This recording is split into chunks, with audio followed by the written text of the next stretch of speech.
All right, so one of the things I highly recommend, the way I want people to watch these DVDs, not necessarily just mine or anybody's. We all go back to history and we look at Bruce Lee's movie. We look at, Enter the Dragon. And for me, that was one of the classic movies.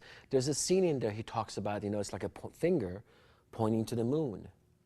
And the student looks at the finger and he bumps him with the head and he goes, "Don't concentrate on the finger or you will miss all that heavenly glory."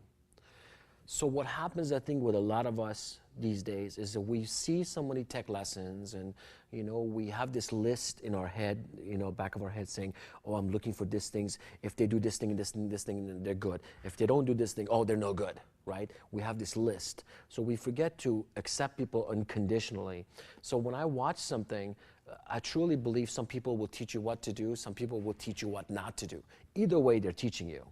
So what happens when you look at the technique, that we do, don't judge it. Don't say, I don't like that one or that doesn't work. That doesn't mean the rest of it won't work. That doesn't mean the concept doesn't work.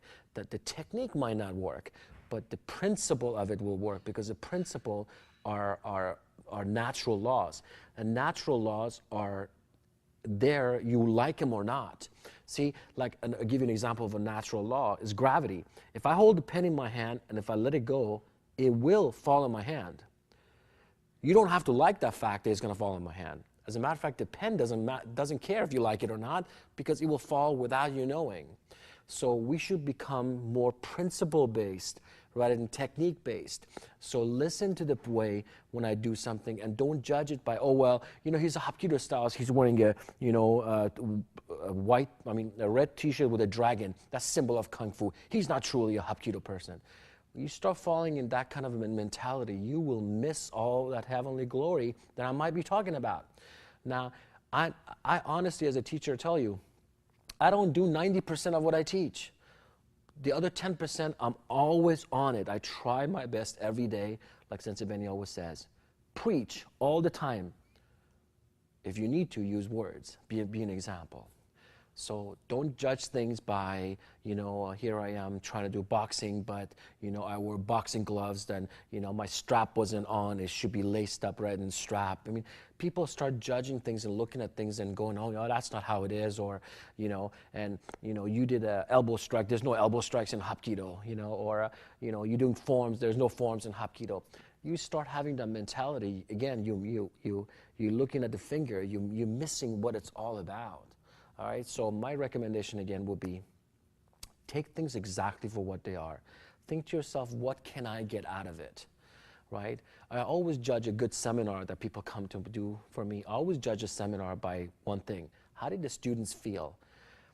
If the students come to me and say, "Oh man, this guy that taught a class, he is so good. I cannot believe how good he is."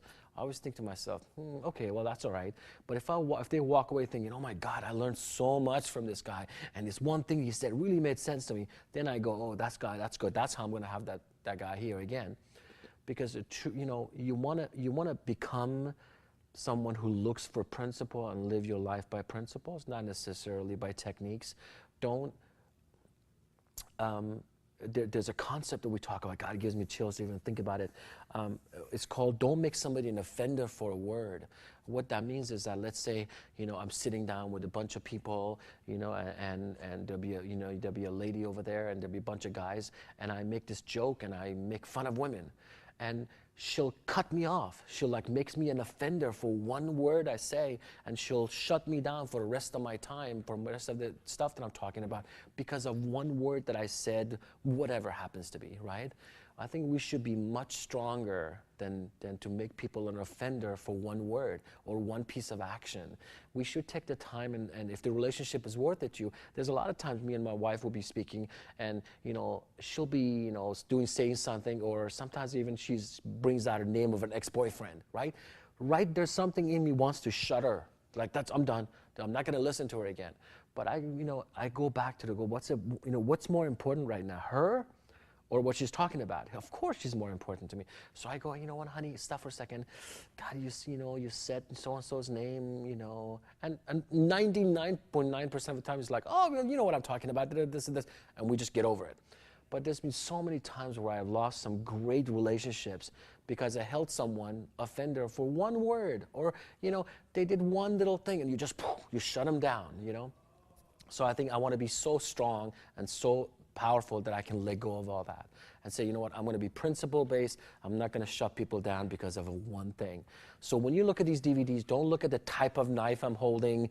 Don't look at the uniform I'm wearing. Don't look at the way, you know, this is that, you know. Try to go, you know, I'm here. I invested my time and my money. What can I get from this? And love me and respect me for exactly for what it is. You don't have to love too much, you don't have to hate it, but be neutral towards it and walk away with one lesson. If you could walk away from one lesson, it's ROI. Your return on your investment is well paid. So with that, good luck training.